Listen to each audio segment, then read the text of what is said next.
안녕하세요 여러분, 백형진 선생님이에요. 지난 시간에는 오딘의 둘째 아들이자 빛의 신인 발드르가 세상이 끝나는 악몽을 꾸게 되었고, 꿈의 의미를 알아내기 위해 오딘이 마법으로 죽은 앙그리보다를 소환하여 발드르의 꿈이 뜻하는 바를 묻자, 앙그리보다가 충격적인 말들과 로키가 족쇄에서 풀려난다는 알 수 없는 말을 오딘에게 들려주며 이야기가 끝이 났었네요. 과연 앙그리보다가 들려준 충격적인 말은 무엇이었고, 발드르는 진짜로 죽게 될지, 그리고 로키가 족쇄에서 풀려난다는 건 무슨 뜻인지 이어지는 이야기에서 알아보도록 해요. 그럼 이야기를 지금 시작합니다. 오딘은 자신의 생각을 남들에게 알리진 않았지만 오딘의 아내이자 신들의 어머니인 프리그에게는 발드르의 꿈이 사실이고 자신들의 소중한 아들을 해치려는 자들이 있다고 털어놓았어요. 프리그는 곰곰이 생각에 잠겼다가 여느 때처럼 현실적인 의견을 내놨어요. 난 그 말을 믿지 않아요. 믿어서도 안 되고요. 태양과 온기, 그리고 태양이 지상에 가져다준 생명을 싫어하는 존재는 없어요. 그와 마찬가지로 아름다운 내 아들 발드르를 미워하는 존재도 없죠. 그리고는 그 말이 사실이라는 걸 확인하기 시작했어요. 프리그는 지상을 돌아다니면서 마주치는 모든 것들에게 아름다운 발드르를 해치지 않겠다는 맹세를 받아냈어요. 프리그가 불에게 얘기하자 불은 발드르를 태우지 않겠다고 약속했어요. 물은 절대 그를 물에 빠져 죽지 않게 하겠다고 맹세했고, 쇠는 발드르를 베지 않겠다고 했으며 다른 모든 금속들도 이에 동의했어요. 돌은 발드르의 피부에 멍이 생기지 않게 하겠다고 맹세했고요. 프리그는 나무, 짐승, 새, 기어다니거나 날아다니거나 느릿느릿 걸어다니는 모든 생물에게 부탁했고, 모든 생물마다 자기 동족은 절대로 발드르를 해치는 일이 없을 거라고 약속했어요. 떡갈나무와 물풀의 나무, 소나무와 노도밤나무, 자작나무와 전나무 등 모든 나무들도 동의했어요. 프리그는 마법으로 질병의 정령을 불러내 그들과 얘기를 나눴고, 인간을 아프게 하거나 상처 입힐 수 있는 모든 질병과 질환은 절대로 발드르에게 손대지 않겠다고 약속했어요. 프리그가 대수롭지 않다고 여기고 부탁하지 않은 대상은 하나도 없었어요. 단 하나. 다른 나무의 기생에서 사는 식물인 겨우사리만 제외하고 말이죠. 겨우사리는 너무 작고 너무 여리고 너무 사소해 보였기 때문에 그냥 지나치고 말았어요. 그리고 모든 사물이 발드르를 해치지 않겠다고 맹세를 하자 프리그는 아스가르드로 돌아갔어요. 발드르는 안전해요. 그녀는 애시르 신족에게 말했어요. 그 무엇도 발드르를 해치지 않을 거예요. 발드르를 비롯한 모두가 프리그의 말을 의심했어요. 프리그는 돌을 집어 자기 아들을 향해 획 던졌어요. 돌은 발드르를 피해갔어요. 발드르는 기뻐하며 웃었는데 마치 태양이 구름 뒤에서 나온 듯한 느낌을 주는 웃음이었어요. 신들도 미소를 지었어요.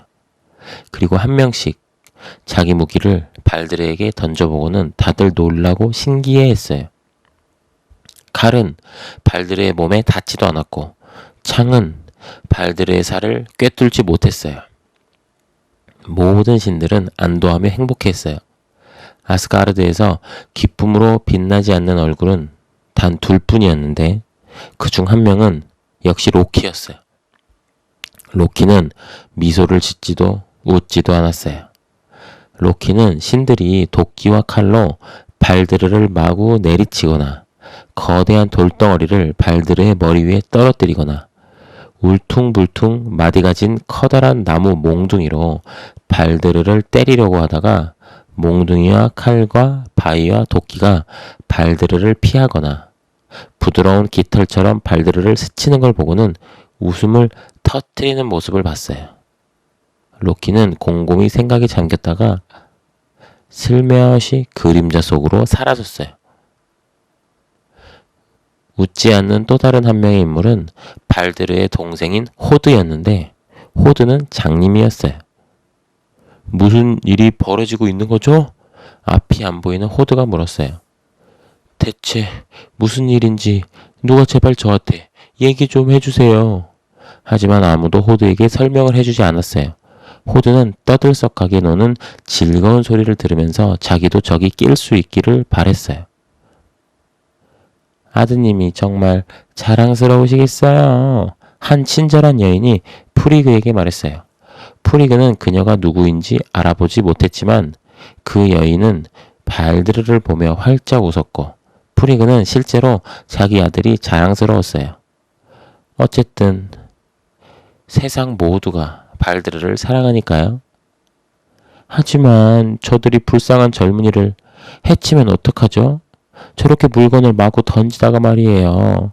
제가 저 젊은이의 엄마라면 아들이 다칠까봐 엄청 걱정될 거예요.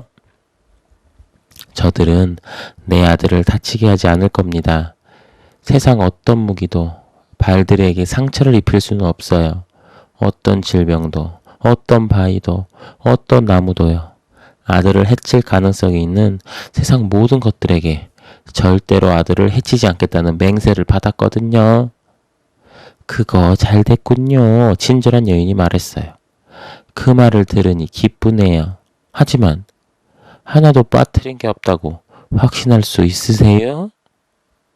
하나도 빠뜨리지 않았어요. 나무들까지 모두 맹세했는걸요. 내가 굳이 찾아가지 않았던 유일한 대상은 겨우살이에요.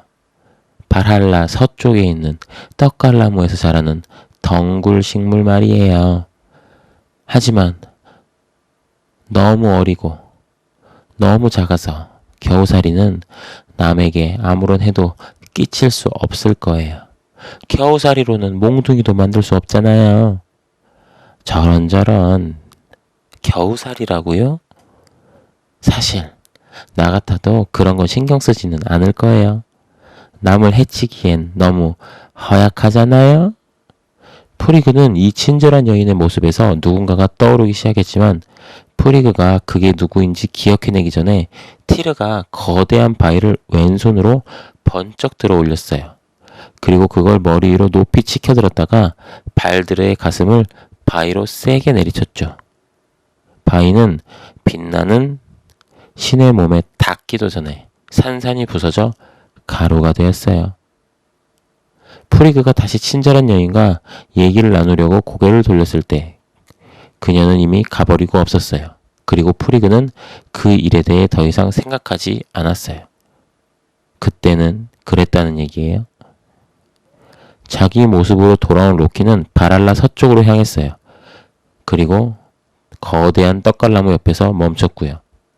떡갈나무 몸통 여기저기에 겨우살이의 녹색 잎과 창백한 흰색 열매가 축 늘어져서 대롱거리고 있었는데 떡갈나무의 위험 있는 모습과 나란히 견주어 보니 한층 더 하잘것없이 보였어요. 겨우살이는 떡갈나무 껍질에서 곧바로 자라고 있었어요. 로키는 열매와 줄기, 이파리를 자세히 살펴봤어요. 겨우살이 열매로 발드르를 독살할까 생각해봤지만 그건 너무 간단하고 쉬운 방법이었어요. 만약 로키가 발드르를 해치고자 한다면 최대한 많은 이들에게도 해를 끼쳐야만 했어요. 자, 오늘의 이야기는 여기까지네요. 발드르의 죽음을 막기 위해서 발드르의 어머니인 프리그가 세상 모든 생물과 세상 모든 사물들에게 찾아가서 발드르를 해치지 않을 것이라는 맹세를 받아낸 이야기였어요. 그리하여 이 세상에 있는 그 어떤 무기로도 발드르에게 작은 상처 하나라도 입힐 수 없게 되었어요. 돌을 던져도 발드르를 비켜가게 되었고 도끼나 칼도 발드르를 상처 입히지 않게 되었고요. 단 떡갈나무의 껍질에서 기생하는 작고 보잘것없으며 여린 모습의 겨우살이만 빼고요. 그런데 로키는 진짜 무슨 생각일까요?